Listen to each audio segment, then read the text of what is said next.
Gabriel लैंडो कहते हैं कि उन्होंने अपने वर्क प्लेस पर बदसलूकी का सामना किया। इस सदमे से मुकम्मल तौर पर निकलने में मुझे 1 साल लगा। गैब्रियल का ताल्लुक ब्राज़ील से है। जर्मनी के एक मशहूर साइंसी तहकीकी इदारे में मुलाजमत मिलने पर वो बहुत खुश थे, लेकिन उनके डायरेक्टर ने उन्हें बुली किया और उनकी तौहीन की।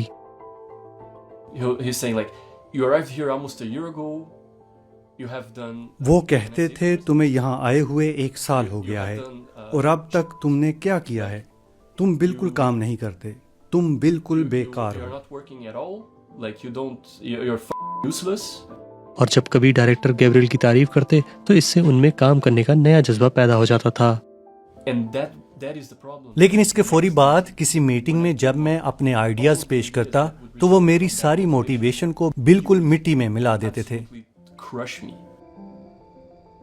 मार्क्स प्लांक सोसाइटी के मुताबिक गैब्रियल के डायरेक्टर ने इनके बयानात की तस्दीक नहीं की है, लेकिन ये इस नौयत का वाहिद केस नहीं। कई दीगर नौजवान साइंसदान भी मार्क्स प्लांक इंस्टीट्यूट में दीगर अमले की जानिब से बदसलूकी की शिकायत कर चुके हैं।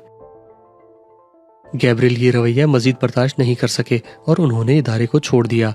आज वो जनूबी कोरिया में रहते हैं, जहाँ वो अपनी तहकीक जारी रखते हुए मुस्तकबिल के लिए पुरुम्मीद हैं।